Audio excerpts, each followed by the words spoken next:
Welcome back. Episode 29, second season of the Best of Rivals podcast. You're here with Jordon J. Will and my boy D-Bev. How's it going, everybody? Cannot wait to talk about this season. Cannot wait.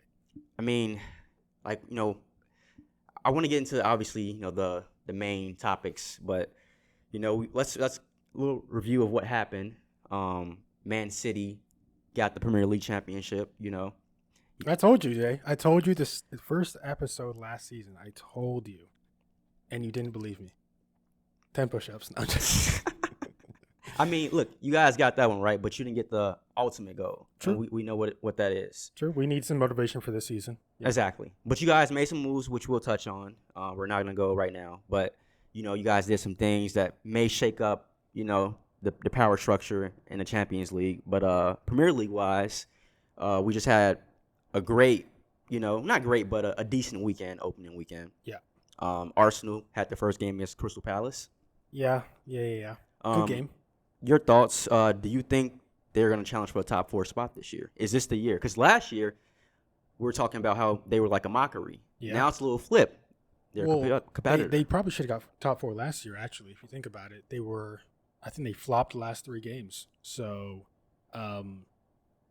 personally, I have them getting that 4th spot. Okay. I see teams like Chelsea falling off. I don't see Man U challenging this year.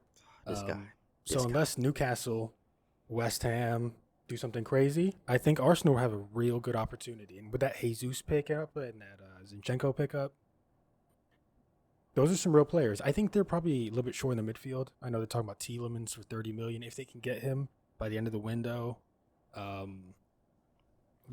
4. I'd say top 4. You're saying top 4. Yeah. I know you're not a big fan of Arsenal. You did call it they were going to choke at the end, and they did. They did, guys. They did. That's what they do. But I will say, I watched that game. That team looks kind of crazy in a good way. Jesus, coming from Man City, the guy has matured a lot, and you clearly see it. Yeah. I had prior, I was talking to my boy, and we're saying, who do you think's going to get this many goals, blah, blah, blah. And I said 20 for Jesus this year. 20? I said 20. That's the question, bro. Can he be that guy? Can he be that guy? Watching from that game, though, he's matured so much to the sense of I was kind of disappointed that he wasn't as aggressive. Mm-hmm. So he's out there creating for people, making plays when he should have been just scoring goals. He had a lot of chances, bro. It's first game. If you think about the preseason, he was like one of the best players in all of preseason. So Facts. I think, when you're around winners long enough, I think he's going to be okay. I think he's going to mature. I think that's honestly a perfect pickup. He knows Arteta. Yes. All those Brazilians in the team around him. I think, maybe we'll talk about it later, but I think that might be one of the best signings of the summer. Oh, I think so. And sure, I'm glad we got 45, 50 million. I think that's a great price for us, but because we don't really need him anymore. And I mean, I don't want to, shy away from your question. I will touch back on if I think Arsenal is going to be top 4. But I want to stay on Jesus for a minute here. Okay. This guy, he has battled a lot trying to make his name known in the Premier League as a big time player. He's had to humble himself and kind of play his role with a team full of world class players with Man City. Yep. But correct me if I'm wrong. Does he have 3 titles? 3 or 4. Yeah. He has the chance now to write his legacy. If he brings Arsenal a top 3 berth, a top 4 berth, they win a FA Cup, that's going towards his legacy. Yeah. He has Premier League championships already. That's true. He's solidified with that. Honestly, we think about maybe his expectations for this season. Yeah. And while I think he has high expectations, I actually don't think he has a lot of pressure on him. I agree, bro. Because he's already got the titles, as you said. He just needs to be better than Lacazette. Yes, you're right. You know what I mean? It's not like crazy. Right. So yeah. But to finish off, I do think they will be top 4 this year. Yeah. I see it, man. You don't see them getting above Tottenham, and obviously they probably won't challenge for a title. But I mean, I think last season it was that 4th spot was a massive amount of competition there. There was Man U, there was Arsenal. Yeah. Tottenham, West Ham, and maybe a couple others sprinkled in. I know Wolves was up there at one point. Yep. I see that happening this year as well. I do see that fourth spot being maybe a rotation. I do see the top two teams sort of building a gap after maybe 15 games or so. But yeah, I think top four, bro. I really do. And it's good to see as well because you want these top six teams to be great performing, and they've got the talent at this point to do so. So I mean, they're in a better position than Man United right now. Yeah. I'll get to you guys in a second, but I want to talk about another club. They have been a dominant team the past 5-6 years. Yeah. But their manager was complaining before the game, as he always does. I know who you're talking about. I feel like we all know who I'm talking about. He can say that though. I'll give him that. He has earned the right to complain. But he's talking about injuries, and then when they played the game, the pitch was too dry. For those who don't know, we're talking about Jurgen Klopp. Yes, the complainer of the Premier League. Was his comments valid? Did he have a right to feel the way he felt? I think the question is, well, the reality is he wouldn't care if they won. Let's be honest. Yeah. So his thing is there a legitimate excuse for them performing so poorly against Fulham? No, but he's going to make some excuse. He's one of the things I like about Klopp is he defends his team. Like Henderson could have a terrible game. He would never say a bad word about Henderson.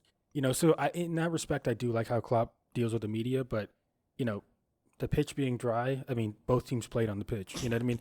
Like injuries, you had your entire starting 11. You had Alisson, the entire back four, Thiago, Henderson, Fabinho, and then Salah, Nunez off the bench, Firmino, who we just praised that he was like one of the best players in the world. Yeah.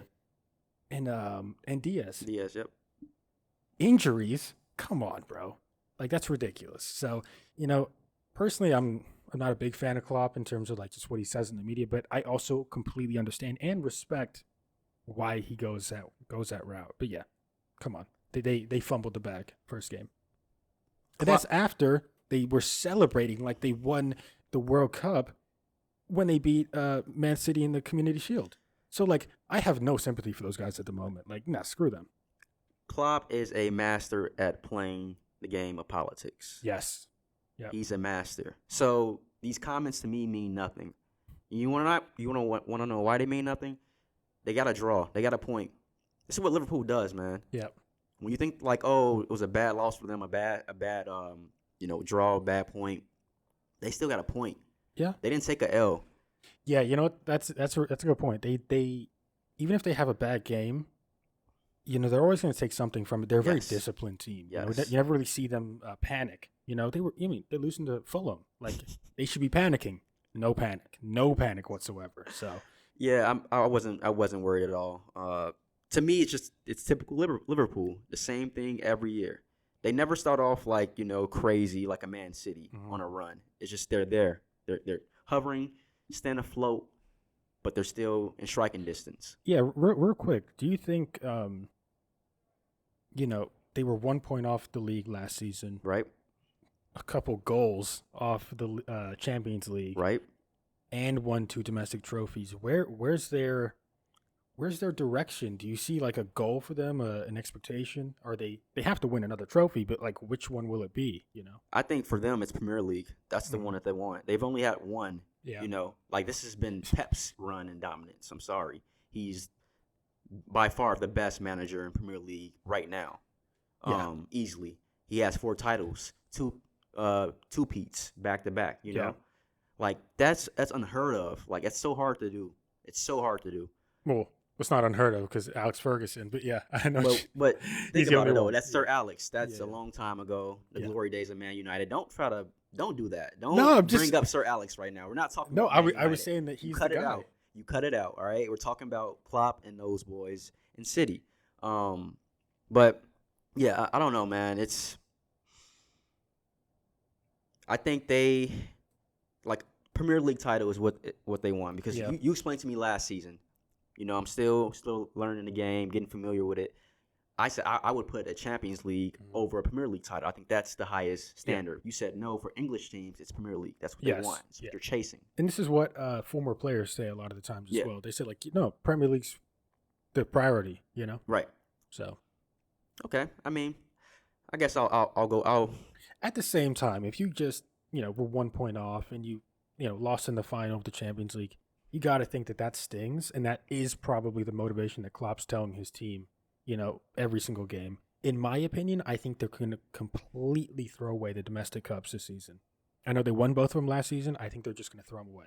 I think they're just going to go Champions League, Premier League, nothing. I mean, nothing. I mean, they're going to play the academy in those games. You know what I mean? Okay. That's what I think. Okay. I do want to touch on really quickly Nunes.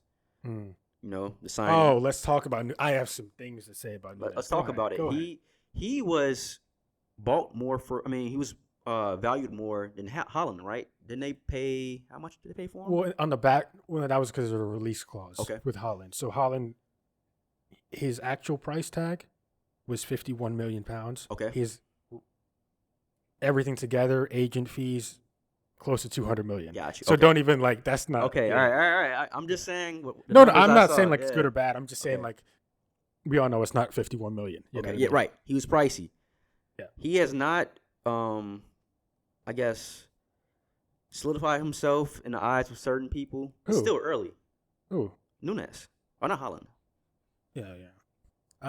Listen, I have issues with Nunes. What's your issues? How do you feel about it? Is my question. Do you like the signing? I've seen him in the Community Shield. I've seen him against Fulham. So I can't say much else. Right, exactly. Still new. I also saw him when he played last season for Benfica in the Champions League, and he was scoring a couple goals. This guy's overhyped, bro. This guy is massively overhyped. If you look at his goal against Fulham, he had no idea what was going on. That back heel, it actually came off the defender and hit his heel and then went in. Complete luck. If you look at his assist for Salah, he's bumbling. He has no idea. Accidentally passes the Salah goal. Community Shield. You should the amount of chances this guy missed. This guy is one of the luckiest people. Dude, I know it's only 2 games. Maybe I'm comparing him to Haaland. I think that, I came into this season thinking, Mane is not that big of a miss. They've reloaded. They've got some players. I think if they bank on Nunes to score 20 goals, I think Liverpool are going to be in a really bad spot. I think Jota should probably be starting over him still. Agreed. At the same time, you don't buy a £70 million player and not start him. So there's going to be issues there. So was this a rush buy? Did they only do this because they lost Mane? No, not a rush buy. I think they probably got him because Man U was looking at him. And I'm not saying Man U would have got him, but yeah, they probably also saw that we got Haaland, and they're like, we need to answer. Yeah. I think Liverpool's been really smart with their transfers, so I think it's I just don't know about the $70 million, price tag. Okay. I think he's a little overrated. But okay. We'll see. That's what the season's for. Exactly. They got to play the games. It's still early. It's very early on. Yeah. But speaking of the transfer, market and the window, your former player, a great of your club, Sergio Kun Aguero, has come out and said Haaland wasn't ready for the Premier League when he faced Van Dijk. In the Community Shield. Which is ridiculous, yeah.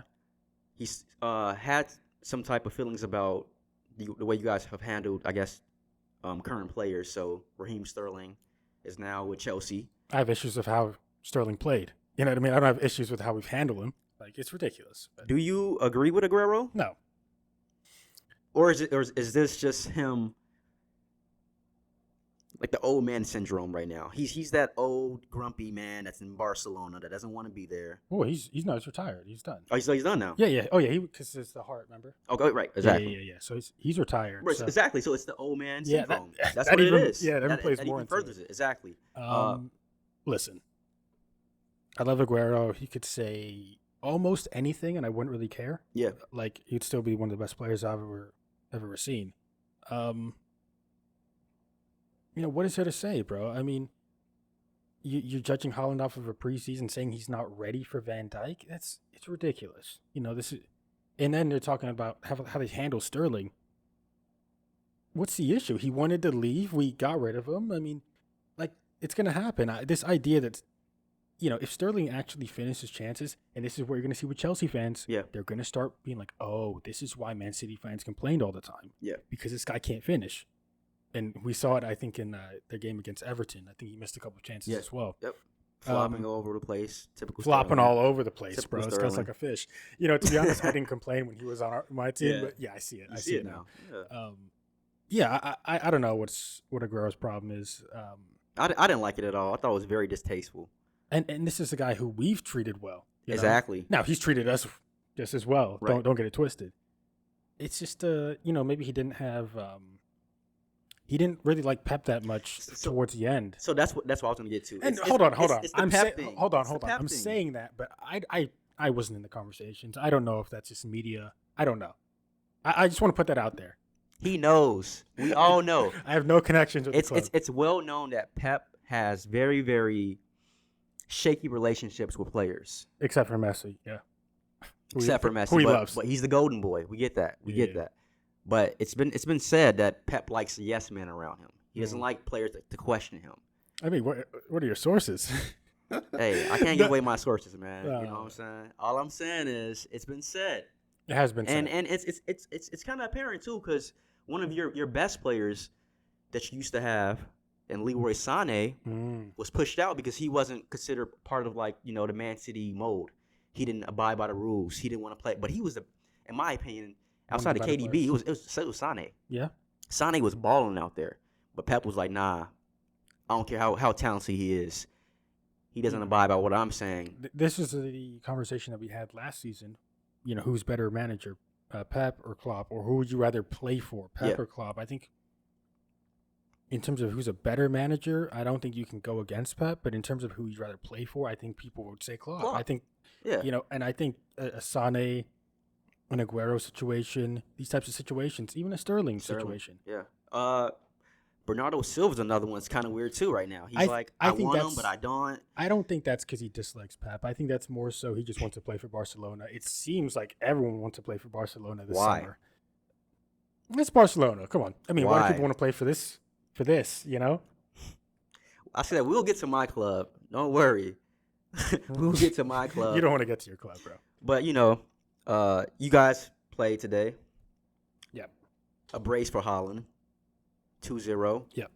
So after those comments that Aguero just said, what's funny is Holland's the first player besides Aguero to get 2 goals in his debut with Man City. That's hilarious. It's silly. like, Aguero, calm down. Simmer down, bro. Yeah. I mean, listen, again, we all love you, Aguero. Like, even rival fans probably love Aguero. Oh, yeah. You know, just at least respect him. But yeah, stupid comments. Yeah. But with the Holland game, you saw the connection with him and KDB. Amazing pass. Yeah. Gorgeous. Even him and Gundogan for the penalty. Yes. Remember? Yes. Yeah, it was Nice. a really good pass. I mean, Gundogan is just a really, really smart player. Yeah.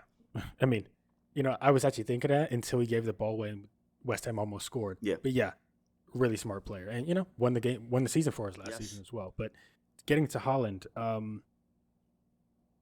what the commentators were saying and what they noticed and what I noticed as well was how well he makes runs. He's so intelligent with how he makes runs into the box, into the space. So when you see that connection between him and KDB, it works both ways. Mm-hmm. Sure, KDB has to see the pass, but Holland's got to get there, and Holland's got to know I've got to make that run. Same thing with the Gundogan situation where he got the penalty. So his runs into space have been most impressive in that 80, 90 minutes that we saw him. Other than that, the guy's a tank. This guy's going to score 25 goals. I know that's not part of the question, but he's going to score 25 goals. And I like it. You got to think about it, bro. We have to play a little bit different now. But he even, typically a false 9, they drop deep, they play, run around, whatever. He was doing that. Yeah. He was still playing that false 9 at times and then finding his way in the box. So I think he's a really smart player, especially for being that young. I think he's got so much talent around him, he's going to get chances. So, yeah, overall, I couldn't be happier to get that guy. And for $51 million, that's, it's incredible. Yeah, I watched a couple of, the key plays. It's what I expected, man. Some people were talking about, there was a lot of people on Twitter, comparing him to Lukaku. In terms of what? Well, they're saying because he's big and because he's left-footed, I guess. And but they have 2 different styles, though, completely. Bro, one of them's athletic and nimble. The other one's just a bumbling, he's a good player, but he's bumbling. He's a brute. He's a brute, exactly. Holland's got some talent, some skill. He's got some finesse. Yes. He's more clinical too. Like the goal he had with KDB. So you guys have never had anything like that. Yes, never. We haven't had that since Aguero. Right, exactly. Where it's just like I know he's going to score. It's over. If you look, I know we're not bringing up Man U right now, but if you look at that chance that Rashford had, basically in front of the goal, I have as a viewer, you have no confidence that Rashford's going to finish that. As a viewer, I knew Holland was going to finish that. So this is something that we haven't had for a while, because remember Aguero was injured so many like 3 years. So Jesus could never get it done. Sterling could never get it done. This is the guy. And he, when you watch his performance, you think about how's that going to translate to Champions League. Remember, he's played against Bayern Munich. Exactly. He has experience in the Champions League. I believe he's played against PSG as well in the Champions League in the group stages. And at one point he was scoring in every game he played in the Champions League. His run was crazy. Crazy. This is the guy, bro. I know it's the guy, man. We all know it's the guy. We're gonna have to see Champions League. Well, not everyone knows it's the guy. Some people are saying, he might need some time and all this stuff. They're saying that Nunes might be better than him. I'm like, what? That's just trying to create storylines. You know how this goes. That's true. Man. They're trying to get me mad, Jay. They're trying to get you mad. They're trying to get you mad. But you have the prized possession, the guy that everybody wanted. We do. He came to Man City. But we're about to go back to Red. Talk about, Man U. But they also played today. We played. I mean, I don't even know if I want to say I don't even know if I want to say we played. I mean, it looked the exact same as last season. No? Oh, I mean, where do I start, man? JJ's lost 4. Like, preseason. I'll start there first. Okay. We look good. Fools go. We look good. Got some players back. Martial, my boy. I told y'all. Y'all didn't believe me. I told y'all, though. I'll be, real quick, interjecting. You have been right in terms of picking the side of Martial or Rashford. You've definitely been right in the fact that Martial's clearly, he's just going to be more impactful this season than Rashford. Rashford just runs around. I think they missed Martial badly today. I mean, they missed him. Our midfield was terrible. Like that's where I'm going to start. So preseason we did well. Fool's gold though. Everyone knows that because that's what Man United does. That's our blueprint right now. We string you along, make you feel good, but we know it's not the real deal. Watching that game, man, you got Fred and McTominay starting in the midfield again. What's not clicking? What is not clicking? But that's telling me. Let me remove my emotions and the way I feel and look at it from the bigger picture. This is politics. McTominay is playing every game, starting these games because someone is backing him up. I don't know who it is. Darren Fletcher and Alex Ferguson. That's what's been floating in the air. But come on, man. The guy should not be in the midfield. He is not a Man United starter. This is what we had a problem with Ashley Young, who I thought also wasn't a starter like that. Jesse Lingard. Mm-hmm. You have these players where you're trying to plug in for moments, but it's not Man U. Yeah. He would be fine at Everton. Yeah. Mm-hmm. He would be a quality player, but he's not on the scale for Man U. So that was the first, I saw the midfield. I'm like, oh man, we're in trouble, and you saw it. Like there's no creativity. Eriksen played decently. So I watched basically the whole second half. Eriksen looked great. Eriksen looked like Eriksen. They were saying that, how they're going to fit him in the midfield. First off, you can't really blame Ten Hag because he's coming in with a team that was terrible last season, and basically nothing's changed. Nothing's changed. But bro, I saw the lineup. He's playing with 4 midfielders, like 4 center midfielders. Like it made no sense. No sense. I think it's pretty clear. I know you're not. Maybe you're going to talk about this. You have to choose between Eriksen or Fernandes because what Fernandes is. What Eriksen does is what you want Fernandes to do. And Fernandes doesn't do it. And and guess what? When he does do it, he doesn't do it as well as Eriksen just did it that first game. I know you're agreeing with me, AJ. Talking facts. So we can talk about McTominay, we know he's terrible. Trash. And here's the thing. I truly mean I know you're saying he'll be good for Everton. And yeah, sure. I still don't think he's a very good player. There's Fred, who's clearly got something to him. Yeah, he does. He's not a starter, but he's not a starter for Manchester United. Sure, those are the issues. But this guy Fernandes, he's just the biggest waste of space. He's a fake leader. He people talk about he has technique. If you have technique half the time, do you have technique? I don't know. That sounds like luck to me. And this guy Maguire, who literally cannot defend. So you have so many issues that, again, we talked about it all last season. I mean, that's all the damn podcast was. It was just Man U, Man U, Man U. Jay, none of this is Eric Ten Hag's fault. None of this is Ronaldo's fault. Ronaldo comes on. He plays as good as he could. And people are talking about, they want to get him out. I don't know. Well, so that's a different story. Yeah. I'll touch on it. Fuck it. My boy, the GOAT, the way he moved this offseason was very, very shady. I hated it. I'm sorry. You're not bigger than the club. So I mean, I mean, Jay, we can go to Instagram right now and check the followers. It's Cristiano. But no, you know what I mean. Yeah. You cannot, how does it look? You're not coming to training sessions. Well, hold on. I think there was legitimate reason for that. From what I'm heard, it was personal issues. What? No. From what I heard, like family issues. The man posted on Twitter, a day after one of our preseason games of him working out and on his own, and I'm gonna be back. He's the brand. It's Ronaldo. It's what he does. So like you said, it isn't his fault at all. The way we were playing, when he came to Man United last year, he gave us a little spark. But he's only 37 now, 38, 36? I think he's 37. He can only do so much. It's not Cristiano 10 years ago. You feel me? I mean, at the same time, 18 goals. Right.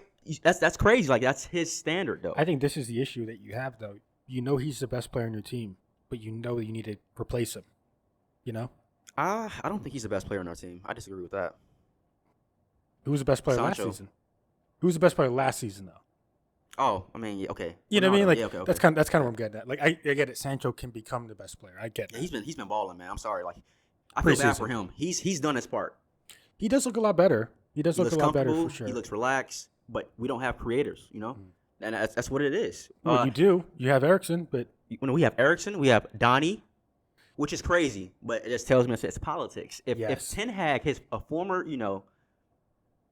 Dutch, talk, Jay. This is 100%. Dutch, they have a connection. He sought Donny out, he coached him with Ajax, bro. How is this guy not starting? Not playing. Starting. Did you see him come in? And he looked good, bro. He was creative. Here's the issue with Donny. He doesn't look incredible every time you see him, and you know why? Because he doesn't get any consistent playing time. Just what is the issue with starting this guy over Fred or McTominay? What is what would you lose? You wouldn't lose anything. Height? What would you lose?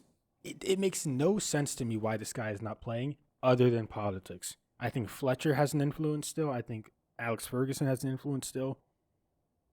And if they would have McTominay play at the expense of winning, you have to question that club, bro. You have to question it. This is what I'm saying. It doesn't even matter which manager you went with, whether it was Pochettino or Eric Ten Hag, if the issues are still the same. 100%. It's a collection of things, but it comes down to the board, what they're doing. Yeah. And I thought about it. It hurts my soul to see these world-class players coming over from different teams, and they're just not doing well at Man United. So I'm going to go down the list real quick. Yeah. I got a few of them I can think of. We had Di Maria come over to Man United. Did not do well at all. Memphis Depay came to Man United. Did not do well at all. Alexis Sanchez played in Premier League. He was a baller at Arsenal. We know this. Flopped at Man United. What is the Rafael Varane, a world-class defender from Real Madrid? Can't start over Maguire. Can't start over Maguire. What are we doing? No. It's gotten to the point now, bro. I'm like, why aren't these players greatness is greatness. So that should outshine anything. But if something's really, I guess, holding you down or holding you back, it really can suppress that greatness. Yeah. No, you're 100% right. 100% right. You said Di Maria first, and I'm like, well, Di Maria in the Premier League doesn't really matter. But then you talk about Sanchez. He was dominating in the Premier League. So it is a 100% Man United issue. It's an issue. And, again, manager turnover, players playing politics in the locker room, English bias, the Glazers not spending when they need to. So many issues, have culminated to where, sure, you're mad about how they played today, right. But you expect it, You expect it. I didn't even mention Mkhitaryan. Another player. Another player who was a baller prior to Man United, and he came to us, and it was like it went away. And I'm like, come on, man, that sucks. Yep. Like, we're taking the greatness away from players, and we're seeing it now with Cristiano, and it sucks. Yeah. But his legacy is taking a hit a little bit. Not his fault, but it's like he can't elevate Man United to that greatness that we want to be at. The reason he had a good season last season is because he's one of those players where he's so individually brilliant that if he gets the ball in a good area, he can produce. Like, this is the issue with midfielders and wingers. If they're isolated on the wing and they need help from their right back or they need help from another player, who are they going to get it from? Right. Is Dallo going to overlap? It's Dallo. You know what I mean? Is McTominay going to show as an option? It's McTominay. It's an issue unless you're, and this is what's interesting, a center forward or a goalkeeper. And those are the two best players last season. Last one, because I'm not giving you guys my energy. Yeah, you can't do this anymore. I'm not giving you my energy, you bums. But Rashford, we got to talk about him. Is he done as a starting forward? Is that shot? Because, like, the dude is north and south. Mm-hmm. His finishing ability is, like, he's powerful. So when he kicks the ball, it's kind of similar to Cristiano Ronaldo.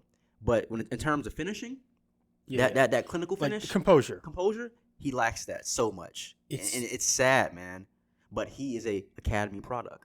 Well, what I was thinking maybe 2 seasons ago, like, you could have got about $60 million for him. $70 million. His price tag was crazy. I think this is the issue with sometimes, if you look at certain GMs or management groups, they'll make that are quality. They'll make an unpopular decision in the moment to better the team in the future. And when you don't let go of a player who clearly has a ceiling, in my opinion, in Rashford, his price is going to diminish over time. This guy wouldn't be worth 20, 30 million now. Yeah. He looks somewhat out of shape. He doesn't look confident. He looks like he's lost all knowledge of how to play the game. Yeah. What do you do with a guy like that? When you're having success, but the success is not sustainable, you really have to look at, like, okay, we need to capitalize on this guy now. We should have got 60 million for him now. What team would he go? What team would want him? Southampton? Like genuinely, like, who's he going to go to? Yeah, he obviously doesn't want to leave England, so right. He's going to stay in the Premier League. Is he a left winger? Is he a striker? The only reason he's not a striker, he doesn't score enough goals. Like, I don't know, man. I think he's one of the most disappointing players in terms of talent that I've ever seen. Because, if you look at his talent, you can kind of compare it to an Mbappe or something like that in terms of speed, in terms of the way he carries the ball. But, if there's a defender in front of him, it's like, that's the biggest problem in the world, Overall, you're praying that this guy gets some form. You're praying. Literally praying. And we pray every year with him. Yeah, and it's not going to happen. Like, at this point, it's not a project anymore. He's a failure. He's a failure. This is the issue as well with these whole young players thing. Yeah. Are you a young player for 7 years? No. And I don't want to be harsh on Rashford because he's, again, I think there's qualities to him, but sometimes you just got to know when to move on. If you're Manchester United, this is why when we moved on with Sterling, we got Grealish, and the next season we sell. Move on from this guy, bro. Yeah. Stop complaining about the issues and just solve the problem. This guy's a problem, and Man U doesn't want to solve it. Same thing with Maguire. There's a reason why Maguire's starting. it's only because he cost $80 million. Oh, exactly. That's the only They reason he want to prove a started. point. Like, okay, let's say he plays well this season. What are the board going to say? Exactly. Well, he was worth the $80 million, Exactly. wasn't he? No, he wasn't. Dude, if we manage to get a title, I say FA Cup, Just they are trophy. going to run with it.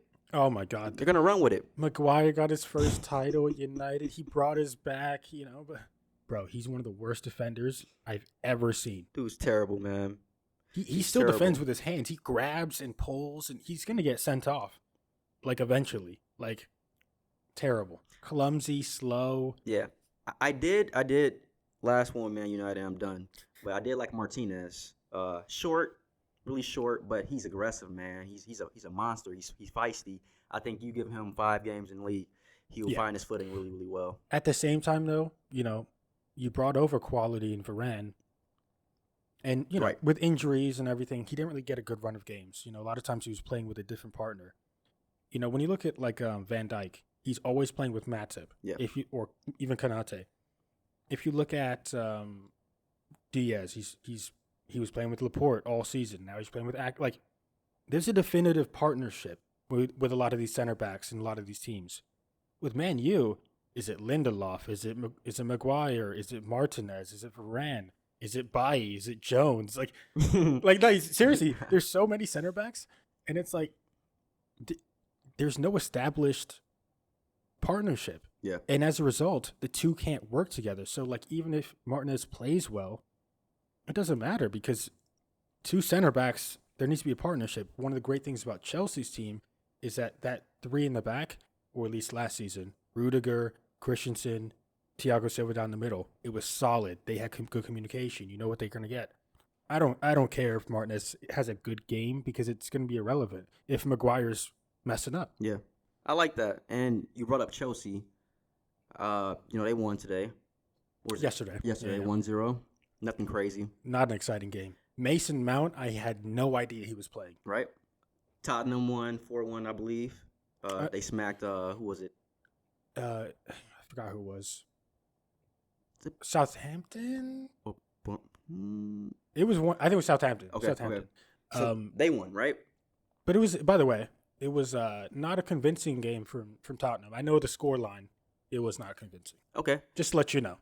So we have those 2 London clubs, right? Yeah. There's also Arsenal, Fulham, I believe, Crystal Palace, West Ham. Yeah. This is pretty fascinating to me. Because when I think of, England, I think of London. That's like the first place I go to. Let's rank these clubs real quick. Right now, or even where you think they're going to finish at the end of the season. Yeah. So I guess let's go from bottom to top. Let's just get out the way. Fulham. Crystal Palace. You know what? Hey, I'm about to say I might. You know what? You might.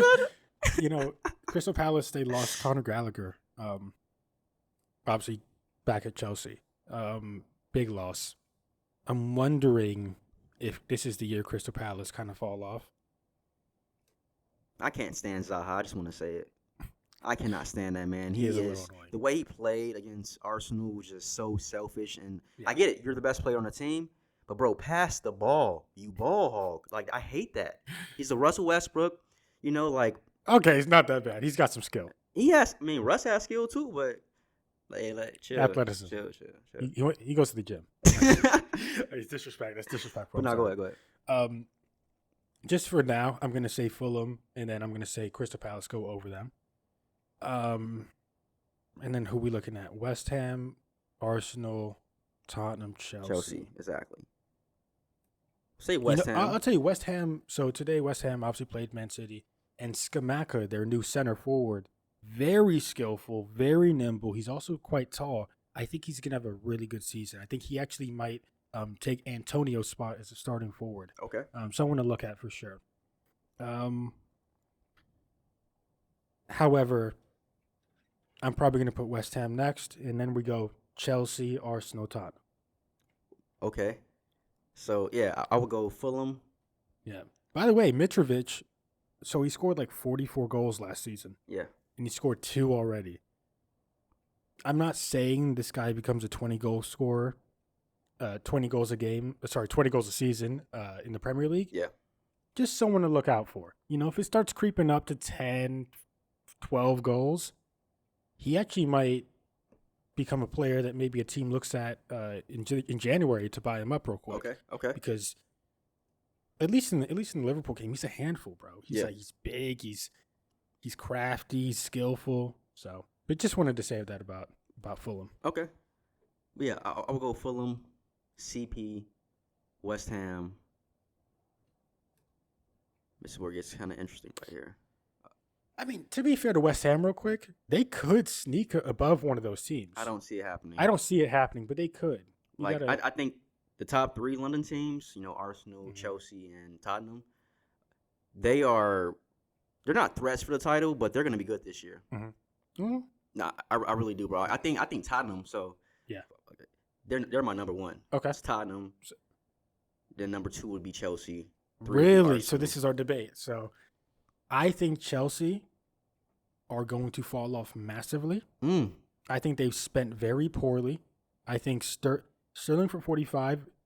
Trust me, they're not going to get what they needed. They needed a goal scorer. They needed a clinical finisher. That's not Sterling. They got Koulibaly, good signing. They paid $62.5 million for Cucurella. Are you joking me? I get it. We wanted Cucurella. I'm not salty at all. Trust me, I'm not salty. He is.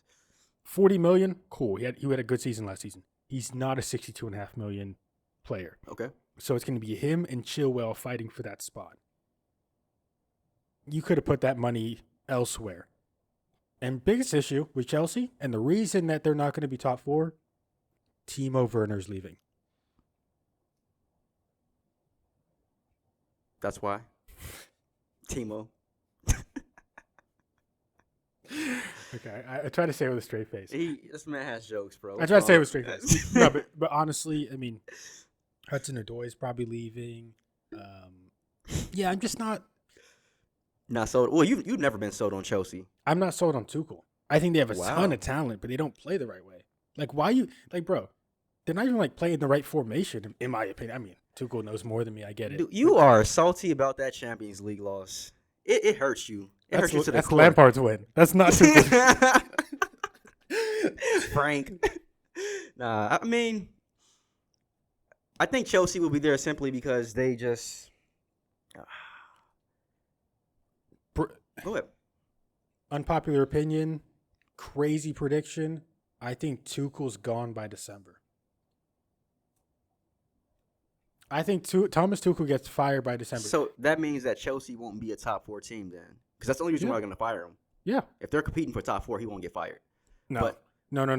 You got to say something about this owner. This new owner that's come in, bro. He doesn't care. He'll spend every last nickel. He'll spend his entire savings to get this team to a place where they're competing. Title.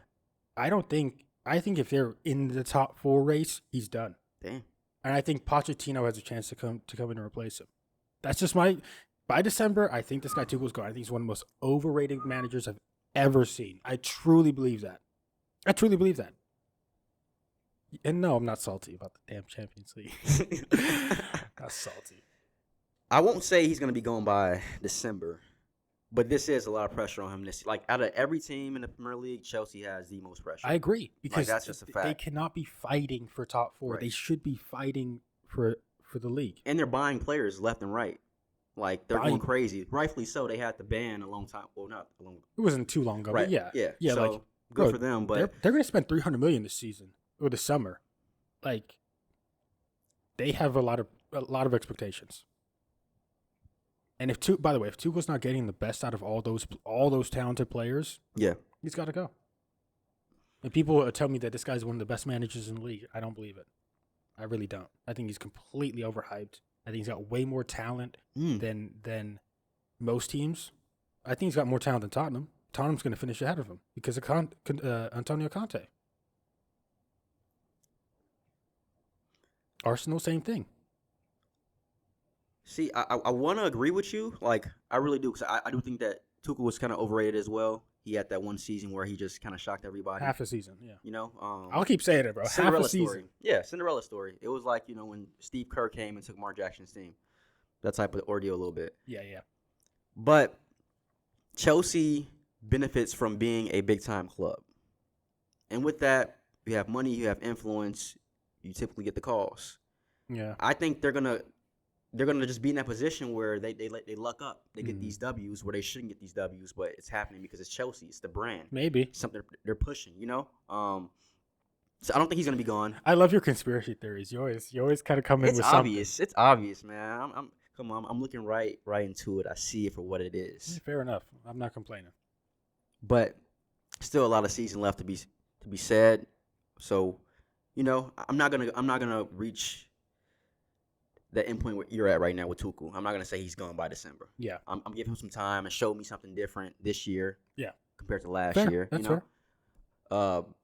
But yeah, I got Tottenham, Chelsea, Arsenal, West Ham, CP Fulham. CP Fulham. Okay. That's mine. I'm pretty much the same. Okay. Fair enough. Jay, it's been good talking with you, man. Great getting back in here. Obviously, new setup, by the way. We are live for something we forgot to mention. We are live. In our new little spot. We upgraded. Jay, we run this room out? Chill. Chill. Yeah, I mean, and we'll be here on the Mondays. So when you're seeing this on Monday, and then on Thursdays we'll be back to the virtual. Yes. So we're switching it up. We're gonna have a personal. I kind of want to be by him. I kind of don't ordeal, and then we're gonna go to the virtual and get back to He can't take 2 days out the week. He's gonna be talking about Man United too much, and I just don't want to hear all the BS coming from him. They're winning, good for them, but we'll be back soon. You know how this goes. Whatever. But you guys should definitely check out our social media accounts at The Best of Rivals on Twitter, Instagram, The Best of Rivals Podcast on YouTube, Apple Podcasts, and Spotify. Yeah. We will be dropping more TikToks as well. That's a little different beast. Yeah, I thought it was for the kids. You got That's grandmas what I'm on there saying. now. I mean, we it's got a different beast, but we got to hop on that and drop some material, some content. Excited about that though, and we're just gonna be more interactive with talking to our the community and just being social with you guys because we want you to take part in our podcast too. So. We want you to tell us how bad our opinions are. So, I mean, his opinions. I know my shit's valid. His is kind of flawed. But this was episode 29. Episode 29, baby. The Best of Rivals Podcast. We are out.